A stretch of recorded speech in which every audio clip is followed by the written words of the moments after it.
John Carter stood by the large window on Harmony Station, looking out at the stars. His hand shook as he read the message again. The Xeraxian Empire had killed 50,000 people on Westfield Colony. Among them was his oldest friend, Alan Patterson, along with Alan's wife and 2 children. "This can't be right," he whispered. John was a mid-level diplomat, not someone with much power. At 42 years old, he had spent 15 years working to build peace between humans and other species. He had believed in the system, until today. The official reason for the killings was putting down a dangerous human rebellion. But John knew Alan. His friend was a farmer, not a rebel. And Westfield had always been a peaceful place. The space station's main hall was buzzing with the news. Aliens of 20 different species gathered in small groups, talking in low voices. Some looked at John with pity. Others seemed afraid. A few showed something like respect. "They're saying the council won't do anything," said a voice behind him. John turned to see Susan Ramirez, an old friend who worked as a trader. Her ship traveled all over the galaxy, and she heard things most people didn't. "What do you mean, won't do anything? 50,000 people are dead." John's voice was louder than he meant it to be. Several aliens looked over at them. Susan pulled him to a quieter corner. "The Xeraxians claim they have proof of the rebellion. They say they were defending themselves." "That's a lie," John said. "I know people there. New people there." His voice broke on the last words. The station's screens lit up with a broadcast from the Galactic Council. The council speaker, a tall blue alien with 4 arms, spoke in a calm voice. "After reviewing the evidence, the council has issued a formal reprimand to the Xeraxian Empire for excessive force in the Westfield incident. We consider this matter closed and urge all parties to move forward in the spirit of peace." A reprimand. A slap on the wrist for killing 50,000 people. John's personal device buzzed. It was a message from Ambassador Victoria Nelson, the highest human representative in the galaxy. "All diplomatic staff are ordered to accept the Council's ruling. Earth cannot risk a conflict with the Xeraxian Empire. I understand this is difficult, but we must look at the bigger picture." The bigger picture. John thought of Alan's daughter, Emma. She was only 9. What bigger picture could possibly justify her death? His device buzzed again. This time, it was a news report. It showed thousands of human ships heading toward Earth from all over the galaxy. People were angry. They wanted action, not words. "I need to find out what really happened," John said. "This doesn't make sense. The Xeraxians don't just kill people for no reason." Susan nodded slowly. "I've heard rumors. Westfield was built on top of something valuable. Very valuable." "What kind of valuable?" "Crystallized star matter, the rarest fuel in the galaxy, worth more than 100 planets." John felt cold. "You think they killed all those people for mining rights?" "I don't know," Susan said, "but I know people who might, if you're serious about finding the truth." John looked around the hall again. The aliens had gone back to their business. The deaths of 50,000 humans was already becoming yesterday's news. "I took an oath to serve Earth," John said, "but I also promised Alan years ago that I'd look out for his family if anything happened to him." He straightened his shoulders. "I'm going to find out what really happened. And if the Xeraxians are guilty, I'll make sure everyone in the galaxy knows it." Susan's eyes widened slightly. "That's going against direct orders.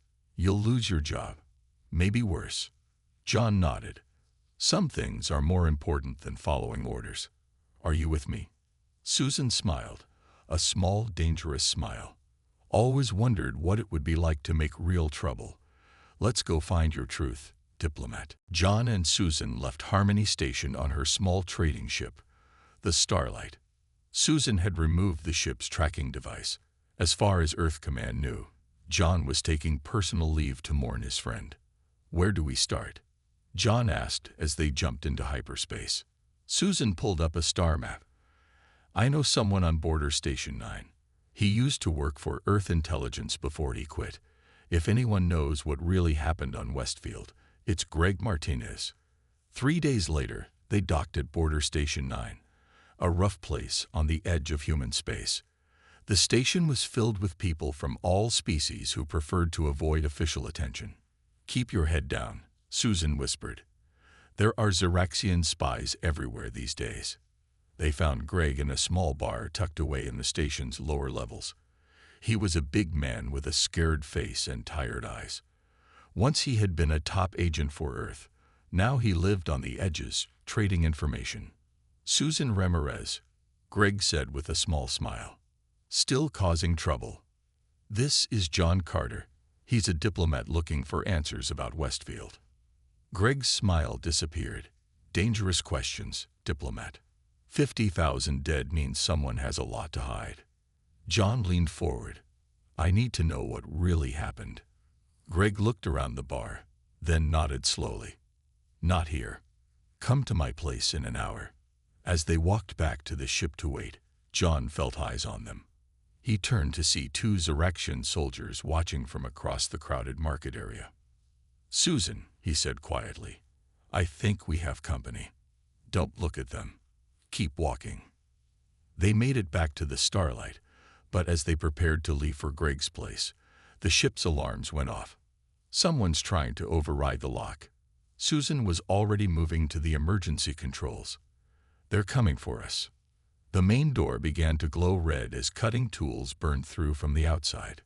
"Back door," Susan said, grabbing a bag and a small weapon. "Now."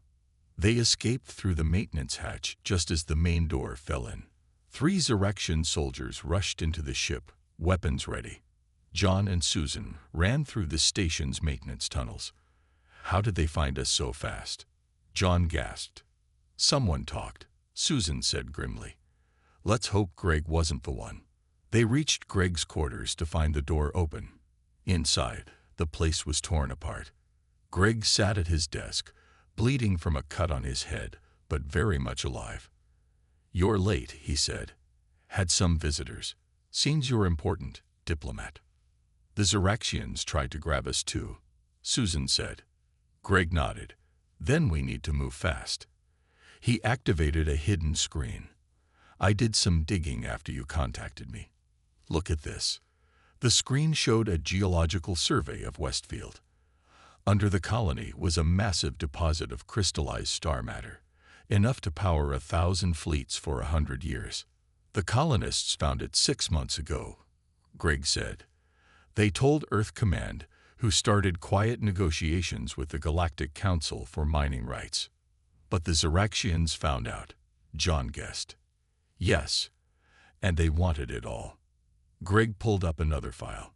"This is a communication between the Xeraxian High Command and Governor Krell of their 3rd Fleet. They ordered him to create an excuse to take control of Westfield." John felt sick. "So they made up a rebellion and killed everyone who could say otherwise," Greg confirmed. "What's more, they had help from inside Earth Command. Someone sold out those colonists." A loud explosion shook the station. Alarms began to sound. "That's our signal to leave," Greg said, grabbing a ready bag from under his desk. "I have a ship hidden on level 5. If we hurry, we might stay alive long enough to use this information." As they ran from the room, John asked, "Why are you helping us?" Greg's face hardened. "My wife was on Westfield visiting her sister when the Xeraxians came. This isn't just your fight anymore, diplomat. It's mine too." Greg's ship, the Raven, was small but fast. As they escaped Border Station 9, 2 Xeraxian patrol ships gave chase. "Hold on," Greg called as he pushed the engines to full power. The ship shook violently as it accelerated. Susan worked the defensive systems while John held tight to his seat. A blast from one of the patrol ships hit them, making the lights flicker. "We can't outrun them forever," Susan said. Greg smiled grimly. "We don't have to." He pressed a series of buttons, and the ship suddenly dropped out of normal space, using a special device that bent light around them. The Xeraxian ships flew past, unable to see them. "Military prototype," Greg explained. only works for about 10 minutes, but that's enough. When they were safe, Greg set course for Nexus 7, a moon on the edge of Xeraxian space that housed one of their main data centers.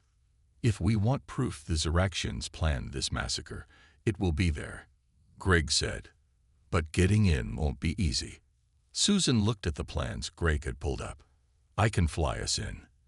There's a maintenance port that should work. And once we're inside, John asked. Greg handed him a small device.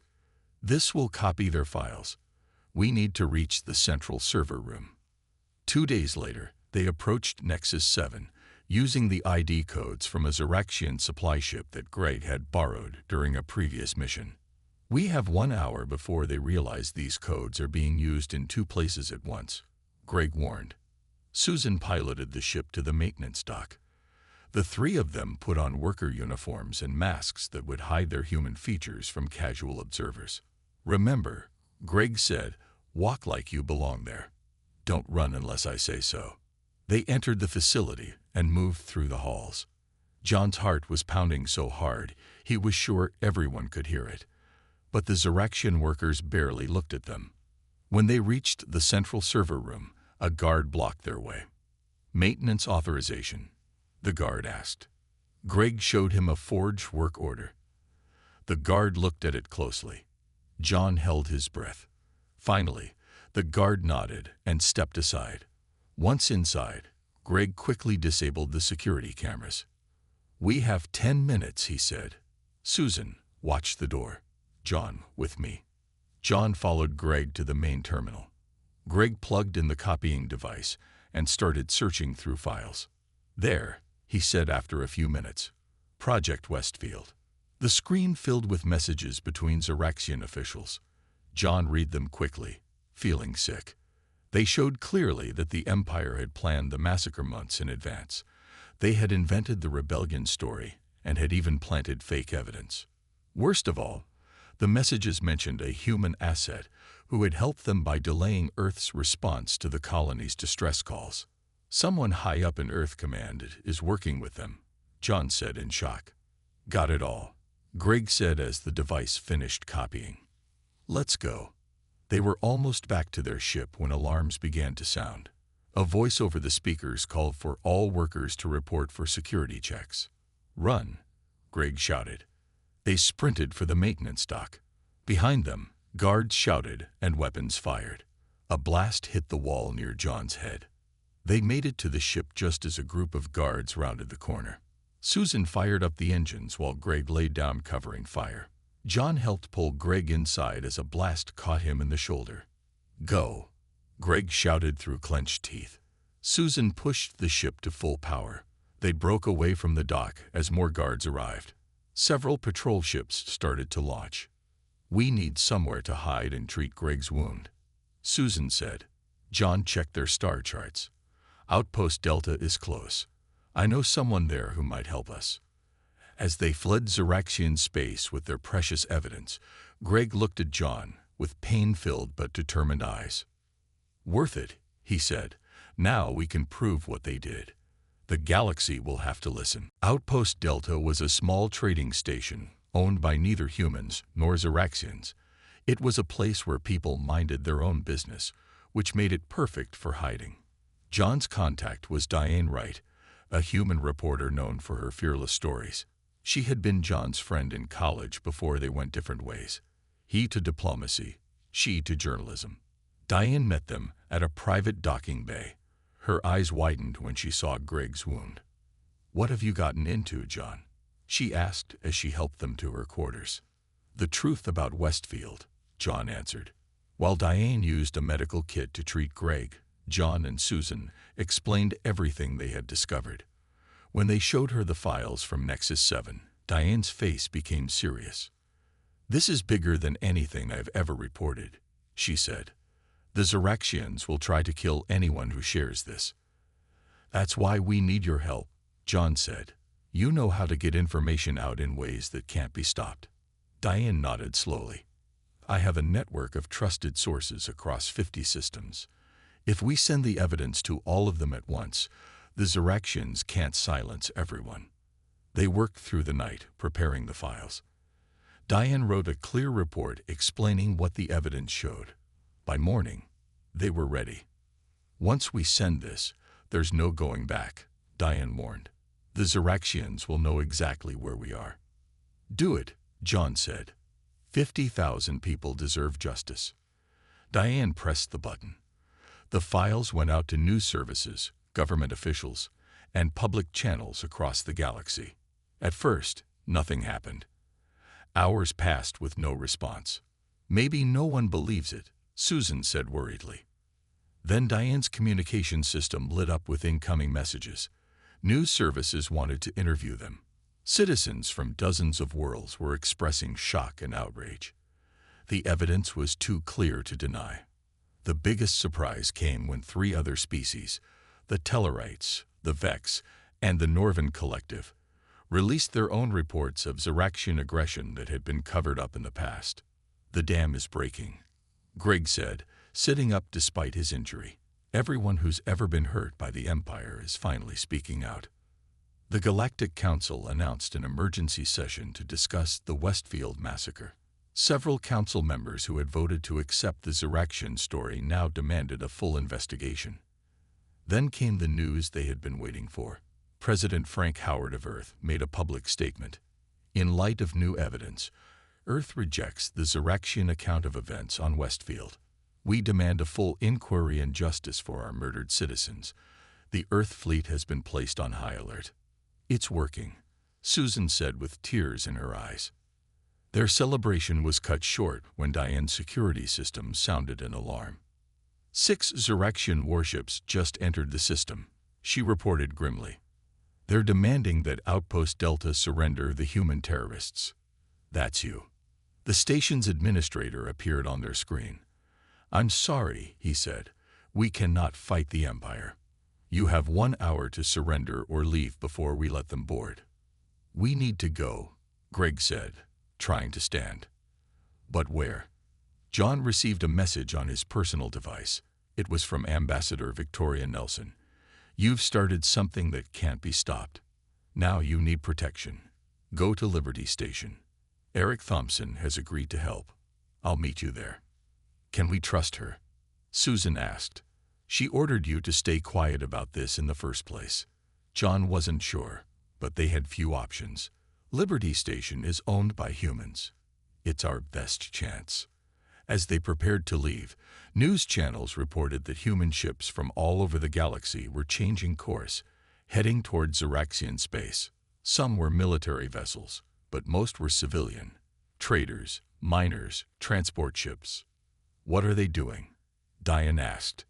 John watched the reports with a mixture of hope and fear. They're standing up. Now we have to make sure their courage isn't wasted. Liberty Station hung in space like a shining wheel. It was the largest human-owned station in this part of the galaxy. Its owner, Eric Thompson, had made his fortune in shipping and trade. He believed that humans needed to stand up for themselves more in galactic politics. John, Susan, Greg, and Diane arrived at Liberty Station, just as the first Zeraxian warships appeared on long-range scanners. They followed us, Susan said. Eric Thompson met them at the docking bay. He was a tall man with gray hair and sharp eyes. Ambassador Nelson contacted me. Said you folks stirred up quite a storm. We exposed the truth, John replied. The Zeraxians murdered 50,000 people to steal resources. Eric nodded. I've seen the evidence. My station is yours for as long as you need it. John thanked him, but added, the Zeraxians are coming with a battle fleet. We can't put everyone here in danger. Liberty Station has good defenses, Eric said. But you're right, we can't fight off the entire Zeraxian navy. He smiled slightly. Not alone, anyway. He took them to the command center. Screens showed dozens of human ships approaching from all directions. What is this? Greg asked. After your evidence spread, I sent out a call, Eric explained. Asked every human ship that could make it to come to Liberty Station. Seems folks were eager to answer. The ships coming in weren't military vessels. They were cargo haulers, mining ships, passenger liners, and private yachts. Ordinary people bringing whatever they had. There must be hundreds, Diane whispered. 500 and growing, Eric confirmed. Some captains said they emptied their savings to buy extra fuel just to get here faster. As they watched, a massive ship dropped out of hyperspace near the station. It was the Earth Battleship Defender, one of the largest in the human fleet. I thought Earth Command hadn't authorized military action, Susan said in surprise. A message came through. The captain of the Defender appeared on screen. This is Captain Laura Evans. My crew and I have taken temporary leave from official duty. We stand with Liberty Station. More military ships appeared. Their captains all said the same thing. They were acting unofficially, against orders. They could lose everything for this, John said, amazed. Some things matter more than careers, Greg replied quietly. 6 hours later, the Zeraxian battle fleet arrived. 15 warships, led by the Imperial dreadnought Conquest.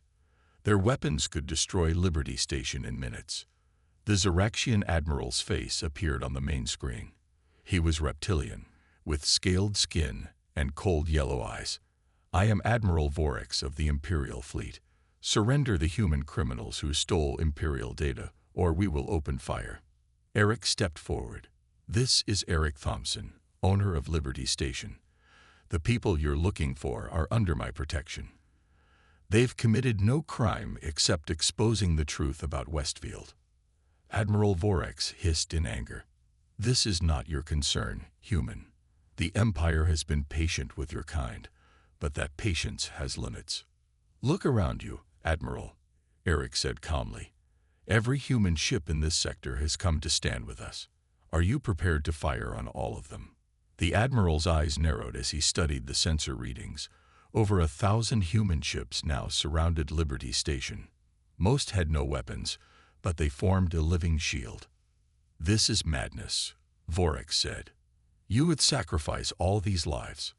No one is being sacrificed, John said, stepping into view. These people chose to be here. That's something your empire doesn't understand. Humans make their own choices, even when it's dangerous. You will regret this defiance, Vorax threatened. But the Zeraxian ships held their positions. Even the mighty Empire hesitated to massacre so many in full view of the galaxy. A tense silence fell across space as human and Zeraxian ships faced each other. The next move would determine if peace was possible or if war was inevitable. For 2 days, the standoff continued. Neither side fired a shot, but neither backed down. More human ships arrived hourly. News services across the galaxy broadcast live images of the growing human fleet facing the powerful Zeraxian warships. In the command center of Liberty Station, John and his friends monitored communications and prepared for the worst. Greg's wound was healing, but tension kept them all on edge. The Zeraxians are bringing in reinforcements, Susan reported, watching the scanner. 5 more warships just entered the system. Eric frowned. We can't keep this up forever. Sooner or later, someone will get nervous and start shooting. As if in answer to their worries, a new ship appeared. It was a sleek diplomatic vessel bearing Earth's official markings. It's Ambassador Nelson, John said in surprise. The ambassador requested permission to dock at Liberty Station. When she arrived, Victoria Nelson wasn't alone. With her were representatives from 7 other species, the Tellarites, the Vex, the Norvan Collective, and 4 others from powerful worlds. Ambassador, John greeted her cautiously. I wasn't sure if you were coming to arrest us or help us. Victoria gave a small smile. Sometimes diplomacy requires unusual methods, John. When you went against orders, I was angry, but you were right about Westfield. She turned to the aliens beside her. These representatives have all suffered from Zeraxian expansion. Your evidence gave them the courage to stand together. What happens now? Eric asked. Now, Victoria said, we talked to Admiral Vorax. The ambassador requested a direct channel to the Zeraxian flagship. When Vorax appeared on screen, he looked surprised to see the delegation. Admiral Vorax, Victoria said formally. I am Ambassador Victoria Nelson of Earth. With me are representatives from 7 sovereign powers. We have come to discuss the situation at Westfield Colony. There is nothing to discuss, Vorx replied coldly. The humans stole Imperial data and spread lies. The Tellarite representative stepped forward. The evidence is not lies, Admiral. We have confirmed its authenticity. The Empire executed innocent colonists to gain control of valuable resources. An internal Imperial matter, Vorx insisted. No longer, said the representative from the Vex, a tall blue-skinned alien. The 7 powers I stand with have signed a mutual defense agreement. An attack on these humans will be treated as an attack on all our worlds. Admiral Vorex's yellow eyes widened slightly. The Xeraxian Empire was powerful, but not powerful enough to fight a war on 7 fronts while maintaining their borders elsewhere. The Empire does not respond to threats, Vorx said, but his voice had lost some of its certainty. This is not a threat, Victoria said calmly. It is an opportunity. Withdraw your fleet now, and agree to present your case before a special tribunal of the Galactic Council. Let justice decide what happened at Westfield. And if we refuse, Vorx asked. The Norvan representative, a small but fierce-looking alien, spoke up. Then the economic sanctions begin immediately. All Xeraxian ships will be denied docking rights at our ports.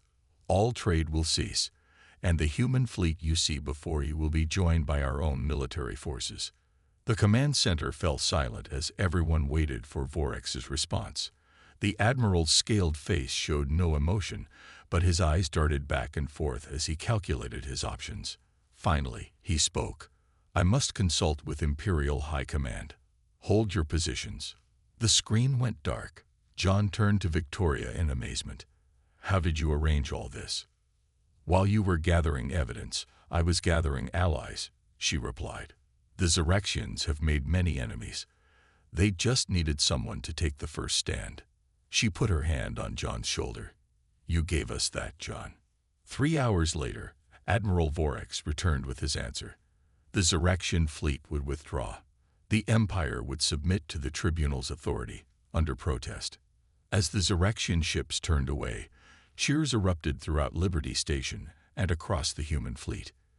It wasn't total victory, but it was a beginning. Is it really over? Susan asked. Victoria shook her head. Not over, but now we have a chance for justice. The real work is just beginning. 1 month later, John stood in the Great Hall of the Galactic Council as the special tribunal delivered its verdict. The room was packed with representatives from every major species. The evidence against the Xeraxian Empire had been presented over 3 weeks of hearings. Governor Krell, who had ordered the executions on Westfield, sat with his head bowed as the Chief Justice spoke. This tribunal finds the Xeraxian Empire guilty of crimes against sentient beings. The massacre at Westfield Colony was a planned act of aggression, not a response to rebellion as claimed. A murmur ran through the crowd. Susan squeezed John's hand. Greg and Diane stood nearby, watching history unfold. The Chief Justice continued. The tribunal orders the following. First, the Xeraxian Empire will pay compensation to the families of all victims. Second, control of Westfield and its resources will be placed under a neutral administration for 50 years, with profits shared among all galactic species. Third, Governor Krell and all officers who carried out the executions will be imprisoned for life. The Xeraxian Emperor's representative rose to speak. The Empire accepts the tribunal's judgment. We acknowledge this grave wrong and will work to ensure such actions never occur again. Words that would not bring back the dead, but they mattered nonetheless. After the session, President Frank Howard approached John. You've done something remarkable, Carter. You've changed the balance of power in the galaxy. I just wanted justice for my friend and the others who died, John replied. President Howard nodded. Well, you've got it. And more besides. Earth is being viewed differently now. The other species see that humans will stand together, even against the strongest powers. Ambassador Victoria joined them. The president is right. We've been offered 3 new seats on the Galactic Council. Our voice just got a lot stronger. Later that evening, John, Susan, Greg, and Diane gathered in a quiet corner of Harmony Station, the same place where their journey had begun. "What will you do now?" Diane asked John. "Go back to diplomatic service." John shook his head. "The president has asked me to serve as a special envoy for human rights. It seems my days of following the rules are over." Greg laughed. "From diplomat to rebel to official troublemaker. Not bad, Carter." "What about you?" John asked his friends. "I'm going back to reporting," Diane said, "but with a new focus on species relations. There are more stories like Westfield out there." "I'm joining Earth Intelligence again," Greg said. "They need people who aren't afraid to ask hard questions." Susan smiled. "And I'm keeping my ship ready. Something tells me we might all need to work together again someday." The next morning, John visited the new memorial that had been built on Harmony Station. It displayed the names of all 50,000 people who had died on Westfield. He found Alan Patterson's name and touched it gently. "We did it, old friend," he whispered. "It wasn't easy, and it nearly started a war, but we got justice."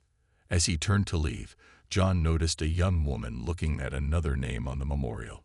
She was crying quietly. "Did you lose someone?" John asked gently. She nodded. "My brother. I didn't think anyone would ever care what happened to them." "Many people cared," John told her. "Enough to risk everything." "Thank you," she said simply. Walking away, John looked out at the stars through the station's huge windows. The galaxy was changing. Humans had shown they wouldn't be pushed aside or treated as less important than older species. It had taken courage and sacrifice, but a new age was beginning. The Zeraxian Empire would remember the lesson they had learned. Humans demand justice, no matter the cost. And so would everyone else in the galaxy. *, the end *.